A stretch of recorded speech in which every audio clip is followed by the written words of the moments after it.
Selamat pagi, siang, sore, atau malam teman-teman literasi yang menonton video ini. Saya Pandi Damarjati dari kelas 12C, absen 25. Dan kali ini saya ingin mengajak kalian semua ke dalam perjalanan spiritual yang menarik. Bayangkan ada sebuah komunitas di mana orang biasa seperti kita dapat menjalani kehidupan yang luar biasa, mengikuti jejak salah satu santo yang paling dikasihi di gereja Katolik, yaitu Santo Fransiskus dari Assisi. Kita akan menjelajahi Ordo Fransiskan Sekuler atau biasa disingkat OFS. Mari kita lihat bagaimana kelompok unit ini membawa semangat Santo Fransiskus ke dalam kehidupan sehari-hari di abad 21. Lalu sebelum itu, ini adalah poin-poin utama tentang apa saja sih yang akan kujelaskan di dalam video ini. Ada 5 poin penting. Yang pertama, apa itu Ordo Fransiskan Sekuler? Dua, sejarah pokok OFS. Tiga, spiritualitas atau roh penggerak OFS. Keempat, bentuk karya OFS. Dan yang kelima, makna hidup apa yang bisa aku dapatkan dari hasil pendalaman OFS. Lalu yang pertama, saya akan membahas apa itu Ordo Fransiskan Sekuler. Jadi, apa sih sebenarnya Ordo Fransiskan Sekuler? Coba teman-teman bayangkan sebuah jembatan. Jembatan yang menghubungkan kehidupan spiritual yang mendalam dengan kehidupan di dunia kita sehari-hari. Nah, itu adalah esensi dari OFS. Didirikan oleh Santo Fransiskus dari Assisi pada tahun 1221.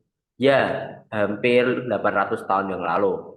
OFS adalah jawaban dari kerinduan banyak orang yang ingin mengikuti jejak atau mengikuti spiritualitas Fransiskus, Santo Fransiskus, namun tidak bisa untuk meninggalkan kehidupan keluarga atau karir mereka.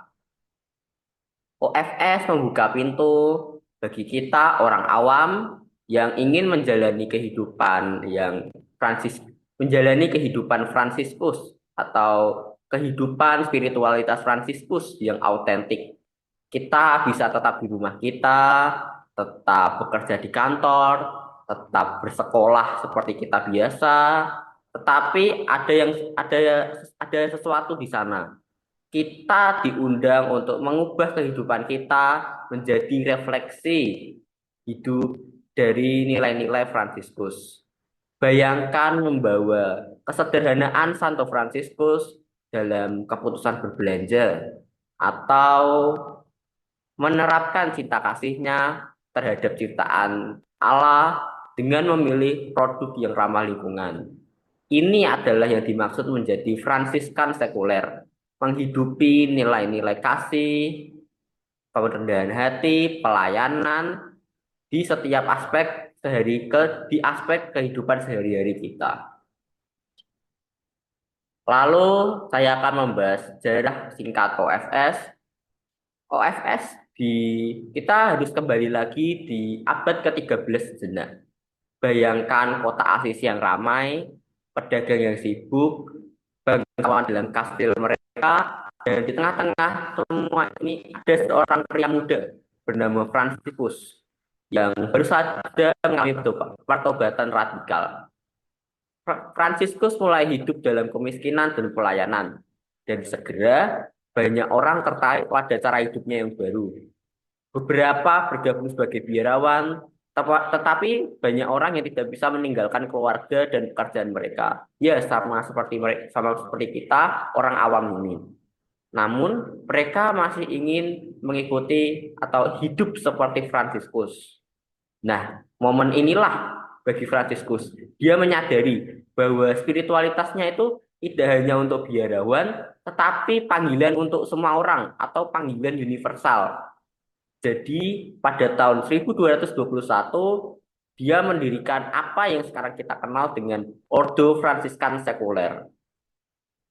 Bayangkan kegembiraan orang-orang itu. Mereka bisa tetap di rumah, mengurus keluarga mereka, menjalankan bisnis mereka, tetapi pada saat yang sama mereka menjadi bagian spiritualitas yang mengubah dunia. Gerakan ini tumbuh dengan cepat, begitu cepatnya sehingga pada tahun 1289 Paus Nikolas IV atau maksud saya Paus Martinus IV memberikan pengakuan resmi terhadap Ordo Fransiskan sekuler yang semakin memperkuat posisi dan misi ordo ini dalam Gereja Katolik. Seiring waktu, OFS mulai menyebar tidak hanya di Italia, namun juga ke seluruh belahan dunia, mulai dari Asia, Amerika, Afrika, dan semua benua lainnya. Dan tentu saja di Indonesia.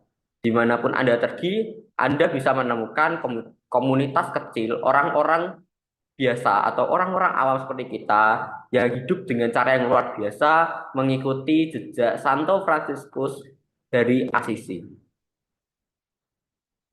Oke, di sini saya akan menjelaskan spiritualitas yang dihidupi dalam Ordo Fransiskan sekuler. Di sini yang pertama adalah hidup dalam kesederhanaan dan kemiskinan sukarela. Pertama-tama ada komitmen pada kesederhanaan dan kemiskinan sukarela. Ini bukan berarti kita harus menjual semua yang kita miliki dan hidup di jalanan. Tidak, ini tentang mengubah cara kita memandang sebuah harta benda. Seorang Fransiskan sekuler mungkin akan bertanya, apakah saya benar-benar membutuhkan barang ini, atau bisakah uang ini atau barang ini membantu orang lain? Kedua, ada panggilan melayani yang ada panggilan untuk melayani yang miskin dan tersingkirkan. Ini bisa berarti seperti bekerja di dapur umum, mengunjungi orang sakit, atau bahkan hanya bersikap baik pada orang lain di dalam masyarakat. Ketiga, ada cinta yang mendalam pada ciptaan Tuhan. Santo Fransiskus terkenal karena khotbahnya kepada burung-burung dan persaudaraannya dengan serigala. Bagi seorang Fransiskan sekuler, ini bisa berarti menjaga lingkungan, mendaur ulang, atau bahkan hanya membuang sampah pada tempatnya. Sesimpel itu. Kemudian keempat, ada komitmen pada perdamaian dan rekonsiliasi. Dalam dunia yang sering terpecah belah, Fransiskan sekuler dipanggil untuk menjadi pembawa damai di rumah mereka, di tempat kerja, ataupun di komunitas di mana mereka berada. Kelima, ada penekanan kuat pada persaudaraan. OFS bukan hanya tentang pertumbuhan spiritualitas individu, tetapi tentang tumbuh bersama seperti komunitas. Keenam, ada devosi yang mendalam terhadap Ekaristi, Injil. Fransiskan sekuler diundang untuk menjadikan kitab suci sebagai panduan hidup mereka dan menemukan kekuatan dalam sakramen Ekaristi. Dan yang terakhir, namun tidak kalah pentingnya, komitmen pada pertobatan yang terus-menerus. Ini berarti selalu berusaha untuk menjadi versi terbaik dari diri kita. Selalu berusaha untuk lebih dekat dengan Tuhan dan sesama.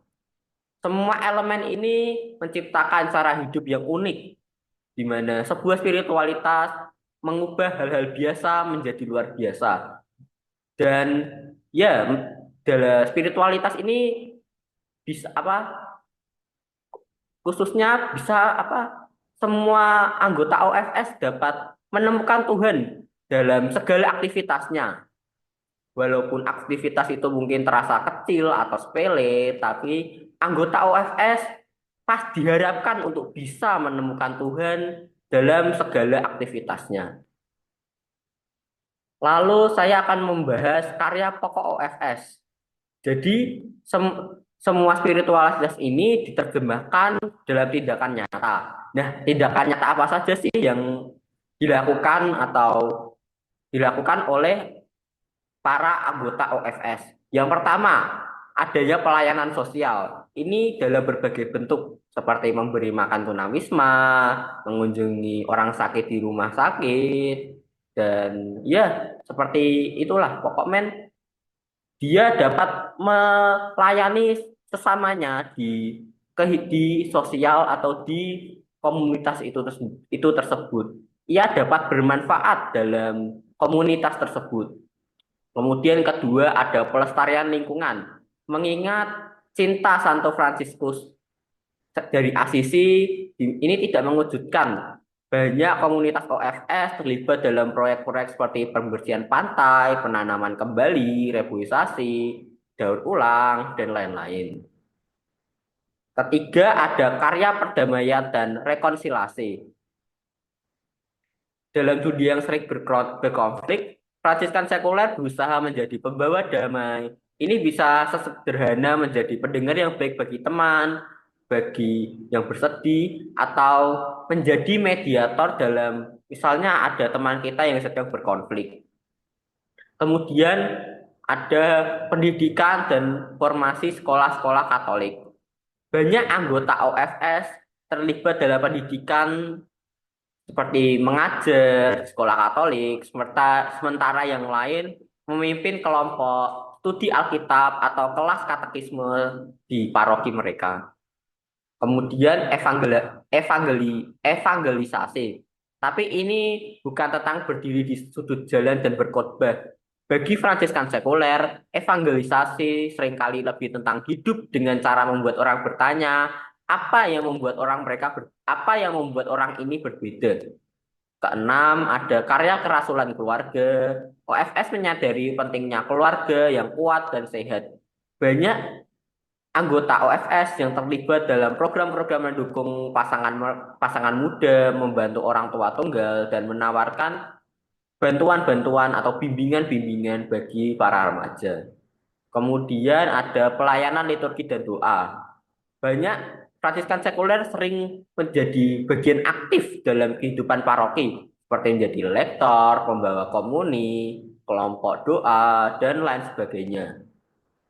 Dan yang terakhir, tetapi tidak kalah penting, yaitu terlibat dalam berbagai karya amal. Bisa apa saja, seperti ini karya amal ini bisa sebagai apa saja seperti memberi makanan bagi penduduk lokal dan sesamanya. Pokoknya karya amal apa saja.